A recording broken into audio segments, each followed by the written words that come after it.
ಈ ಎಲ್ಲ ಅನಿಮೆ ಫ್ಯಾನ್ಸಿಗೆ ಸ್ವಾಗತ ನಮ್ಮ ಯೂಟ್ಯೂಬ್ ಚಾನಲ್ ಕನ್ನಡ ಅನಿಮೆ ರಿವ್ಯೂಸ್ಗೆ. ನಾನು ಇವತ್ತು ಹೆಲ್ಸ್ ಪ್ಯಾರಡೈಸ್ ಸೀಸನ್ 1 ಬಗ್ಗೆ ಮಾತಾಡ್ಕೊಳ್ತಿದ್ದೀನಿ. ನಿಮ್ಗೆ ಗೊತ್ತಿರ್ಬೋದು, ನಾನು ರೀಸೆಂಟಾಗಿ ಒಂದು ಶಾರ್ಟ್ಸ್ ಅಪ್ಲೋಡ್ ಮಾಡಿದೆ. ಅದ್ರಲ್ಲಿ ನಾನು ಹೇಳ್ತಿದ್ದೆ ಹೆಲ್ಸ್ ಪ್ಯಾರಡೈಸ್ ಸೀಸನ್ 2 ಜನವರಿ 2026 ಅಲ್ಲಿ ಬರ್ತಿದೆ ಅಂತ. ಅದಕ್ಕಿಂತ ಮುಂಚೆ ನೀವು ಯಾರಾದರೂ ಸೀಸನ್ 1 ನೋಡಿಲ್ಲ ಅಂದರೆ ಫಸ್ಟ್ ಸೀಸನ್ 1 ನೋಡಬೇಕು. ಸೀಸನ್ 1 ಬಗ್ಗೆ ಮಾತಾಡೋಕ್ಕಿಂತ ಮುಂಚೆ ಇಮ್ಯಾಜಿನ್ ಮಾಡ್ಕೊಳ್ಳಿ, ನೀವೊಬ್ಬ ಪ್ರಿಸ್ನರ್ ಅಂತ, ಮತ್ತು ನಿಮಗೆ ಡೆತ್ ಸೆಂಟೆನ್ಸ್ ಆಗಿದೆ. ಅಂದರೆ ನಿಮ್ಮನ್ನ ಸಾಯಿಸೋಕೆ ಹೋಗ್ತಿದ್ದಾರೆ ಅವರು. ಆದರೆ ನಿಮ್ಗೊಂದು ಅವಕಾಶ ಸಿಗುತ್ತೆ, ಒಂದು ಸೆಕೆಂಡ್ ಚಾನ್ಸ್ ಸಿಗುತ್ತೆ. ಅದೇ ಒಂದು ಕಂಡೀಷನ್ ಇದೆ. ಏನು ಕಂಡೀಷನ್ ಅಂದರೆ, ನೀವೊಂದು ಐಲ್ಯಾಂಡಿಗೆ ಹೋಗಬೇಕು. ಐಲ್ಯಾಂಡಿಂದ ವಾಪಸ್ ಬರ್ತಿರೋ ಅನ್ನೋದು ಗ್ಯಾರಂಟಿ ಇಲ್ಲ. ಆ ಐಲ್ಯಾಂಡಲ್ಲಿ ಒಂದು ಐಟಮ್ನ ತರಬೇಕು. ಇದೇ ರೀತಿ ಕಂಡೀಷನ್ ನಮ್ಮ ಮೇನ್ ಕ್ಯಾರೆಕ್ಟರ್ ಗಾಗಿಮಾರಿಗೂ ಆಗಿರುತ್ತೆ. ಅವನು ಆ ಕಂಡೀಷನ್ಗೆ ಒಪ್ಕೊಳ್ಳೋದು ಒಂದೇ ಕಾರಣಕ್ಕೋಸ್ಕರ, ಅವನ ವೈಫ್ ಮುಖ ಮತ್ತೊಂದ್ಸಲಿ ನೋಡೋಕ್ಕೋಸ್ಕರ. ಇದೆಲ್ಲಕ್ಕಿಂತ ಮುಂಚೆ ಸ್ವಲ್ಪ ಸ್ಟೋರಿ ರಿವೈಂಡ್ ಮಾಡಿದ್ರೆ, ಇಲ್ಲಿ ನಮ್ಮ ಮೇನ್ ಕ್ಯಾರೆಕ್ಟರ್ ಗಾಬಿಮಾರು, ಅವನಿಗೊಂದು ಟೈಟಲ್ ಕೊಟ್ಟಿದ್ದಾರೆ, ಗಾಬಿಮಾರು ದ ಹಾಲೋ. ನಮ್ಮ ಮೇನ್ ಕ್ಯಾರೆಕ್ಟರ್ ಒಬ್ಬ ನಿಂಜ ಆಗಿರ್ತಾನೆ. ಅವನೀಗ ಡೆತ್ ಸೆಂಟೆನ್ಸ್ಗೆ ಹಾಕಿದ್ದಾರೆ. ಸ್ವಲ್ಪ ಹಳೆ ಕಾಲದ್ದು, ಅಂದರೆ ಏನ್ಷಿಯಂಟ್ ಟೈಮಲ್ಲಿ ನಡೀತಿರೋ ಸ್ಟೋರಿ. ಇಲ್ಲಿ ನಮ್ಮ ಮೇನ್ ಕ್ಯಾರೆಕ್ಟರ್ಗೆ ಸಾಯಿಸೋಕೆ ಪ್ರಯತ್ನ ಮಾಡ್ತಿದ್ದಾರೆ, ಅವ್ನು ಸಾಯ್ತಾ ಇಲ್ಲ. ಅಂದರೆ ಅವನ್ನ ಬೆಂಕಿಲಿ ಹಾಕಿದ್ರೆ ಅವನು ಎದ್ದು ಬರ್ತಿದ್ದಾನೆ. ಅವನ ತಲೆ ಕಡಿಯೋಕೆ ಹೋದರೆ ಆ ಸ್ವಾಡೆ ಕಟ್ಟಾಗೋಯ್ತಿದೆ. ನಮ್ಮ ಮೇನ್ ಕ್ಯಾರೆಕ್ಟರ್ ನಿಂಜ ಆಗಿರೋದ್ರಿಂದ ಅಷ್ಟು ಪವರ್ಫುಲ್ ಆಗಿದ್ದಾನೆ. ಅವನ ಸಾಯಿಸೋಕ್ಕೆ ಸತತ ಪ್ರಯತ್ನ ಮಾಡ್ತಿದ್ದಾರೆ, ಆದರೂ ಕೂಡ ಅವ್ನು ಸಾಯ್ತಾ ಇರಲಿಲ್ಲ. ಒಂದು ದಿವಸ ಅವನಿಗೆ ಒಂದು ಶಿನೋಬಿನ ಕರೆಸ್ತಾರೆ. ಶಿನೋಬಿ ಅಂದರೆ ಅವರ ಪೂರ್ವಜರ ಕಾಲದಿಂದ ಅವ್ರು ಒಂದೇ ಕೆಲಸ ಇರೋದು, ಅಂದರೆ ಡೆತ್ ಸೆಂಟೆನ್ಸ್ ಕೊಡೋದು. ಹಾಗಾಗಿ ಅವರು ಕೂಡ ತುಂಬ ಎಕ್ಸ್ಪೀರಿಯನ್ಸ್ ಆಗಿದ್ದಾರೆ. ಒಂದು ದಿವಸ ನಮ್ಮ ಮೇನ್ ಕ್ಯಾರೆಕ್ಟರ್ನ ಸಾಯಿಸೋಕೆ ಬಂದಿದ್ದಾಗ, ನಮ್ಮ ಮೇನ್ ಕ್ಯಾರೆಕ್ಟರ್ ಕಣ್ಣಲ್ಲಿ ಫಸ್ಟ್ ಟೈಮ್ ಭಯ ನೋಡಿದ್ದು ನಾವು. ನನಗೆ ಫಸ್ಟ್ ಟೈಮ್ ಅನಿಸಿದ್ದು ಯಾವ್ದಾರ ವೆಪನ್ ನನ್ನ ಸಾಯಿಸ್ಬೋದು ಅಂತ. ಅದೇ ಸಮಯದಲ್ಲಿ ಎಲ್ಲ ಪ್ರಿಸನರ್ಸ್ನ ಒಂದು ಕಡೆ ಕರೆಸ್ತಾರೆ. ಎಲ್ಲ ಪ್ರಿಸನರ್ಸ್ಗೂ ಒಂದು ಕಂಡೀಷನ್ ಹೇಳ್ತಾರೆ. ಆಗ್ತಾನೆ ಒಂದು ಐಲ್ಯಾಂಡ್ನ ಡಿಸ್ಕವರ್ ಮಾಡಿರ್ತಾರೆ ಅವರು. ಆ ಐಲ್ಯಾಂಡಿಗೆ ಹೋದವ್ರು ಯಾರೂ ವಾಪಸ್ ಬಂದಿಲ್ಲ, ಆದರೆ ಒಬ್ಬ ಬಂದಿರ್ತಾನೆ. ಅವ್ನು ಬಂದಾಗ ತುಂಬ ಖುಷಿಯಾಗಿರ್ತಾನೆ. ಅವ್ನಿಗೆ ಅವ್ನ ಮೈ ಮೇಲೆಲ್ಲ ಒಂದು ಹೂವು ಬೆಳೀತಿದೆ.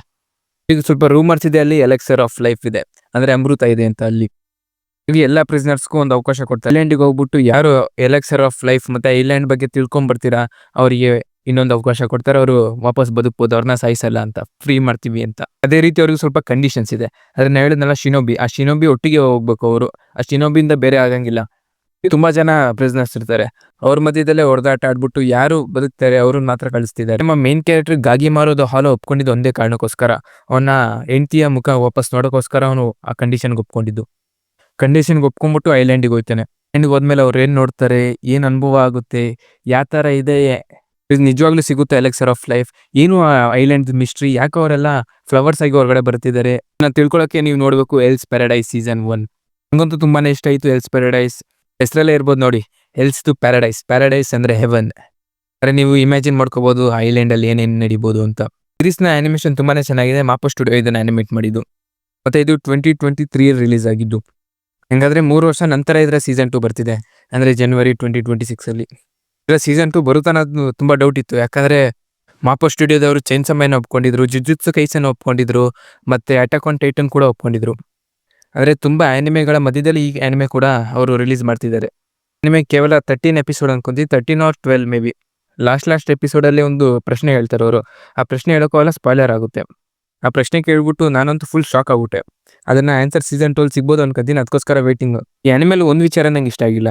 ಏನಂದರೆ ಒಂದು ಕ್ಯಾರೆಕ್ಟರ್, ಒಂದು ಸೈಡ್ ಕ್ಯಾರೆಕ್ಟರ್ನ ಸಾಯಿಸ್ತಾರೆ ಅವರು. ನಮಗೆ ಏನು ಅನ್ಸಲ್ಲ, ಸುಮ್ಮನೆ ಸತ್ತೋದ ಒಂದು ಸೈಡ್ ಕ್ಯಾರೆಕ್ಟರ್ ಅನ್ಕೊತೀವಿ. ಸತ್ತೋಗಿದ್ದಾನೆ, ಸತ್ತೋಗಾದ್ಮೇಲೆ ಒಂದು ಬ್ಯಾಕ್ ಸ್ಟೋರಿ ತೋರಿಸ್ತಿದ್ದಾರೆ. ಬ್ಯಾಕ್ ಸ್ಟೋರಿ ಮಾತ್ರ ತುಂಬಾ ಚೆನ್ನಾಗಿರುತ್ತೆ ಒಂದು. ಅಂದರೆ ನಮ್ಗೆ ಅನ್ಸ್ಬೇಕು ಇವ್ನು ಯಾಕೆ ಸತ್ತೋಗ್ಬಿಟ್ಟೆ ಅಂತ. ಆ ಥರ ಈ ಆ್ಯನಿಮೆಲಿ ಒಂದು 2-3 ಸಲ ಆಗುತ್ತೆ. ಆ್ಯನಿಮೆ ನೋಡಿದರೆ ನಿಮ್ಗೆ ಗೊತ್ತಾಗಿರ್ಬೋದು ಯಾವ ಕ್ಯಾರೆಕ್ಟರ್ ಬಗ್ಗೆ ಮಾತಾಡ್ತಿದ್ದೀನಿ ಅಂತ. ಈ ಆ್ಯನಿಮೆ ನಡೆಯೋದು ಫುಲ್ ಐಲ್ಯಾಂಡಲ್ಲಿ. ಇಲ್ಲಿ ಎಲ್ಲ ಪ್ರಿಸ್ನರ್ಸಿಂದ ಹಿಡಿದು ಶಿನೋಬಿಗಳ ಬ್ಯಾಕ್ ಸ್ಟೋರಿನೂ ಕವರ್ ಮಾಡಿದ್ದಾರೆ ಅವರು. ಹಿಂಗೆ ನೋಡಿದಾಗ ಅನಿಸಿತ್ತು ಇದು ಬೇಗ ಮುಗಿದೋಗುತ್ತೆ, ಆ್ಯನಿಮೆ ಸೀಸನ್ 1 ಮಾತ್ರ ಇರುತ್ತೆ ಅಂದ್ಕೊಂಡಿದ್ದೆ ನಾನು. ಇದೊಂದು ನಾರ್ಮಲ್ ಐಲ್ಯಾಂಡ್ ಅಲ್ಲ, ಅದರಲ್ಲಿ ತುಂಬ ವಿಚಾರಗಳಿದೆ. ಆ ಎಲ್ಲ ಇನ್ಫಾರ್ಮೇಷನ್ ಇವರು ಕಲೆಕ್ಟ್ ಮಾಡ್ತಿದ್ದಾರೆ. ಒಂದೊಳ್ಳೆ ಆ್ಯಕ್ಷನ್ ಆ್ಯನಿಮೆ ಅನ್ಬೋದು ಇದನ್ನು. ನೀವೇನಾದರೂ ಈ ಆ್ಯನಿಮೆ ಮುಂಚೆನೇ ನೋಡಿದರೆ ಸೀಸನ್ 2ಗೋಸ್ಕರ ಎಕ್ಸೈಟ್ ಆಗಿದ್ದೀರಾ, ಅದನ್ನು ಕೂಡ ಕಮೆಂಟ್ ಮಾಡಿ ತಿಳಿಸ್ಬೋದು ನೀವು.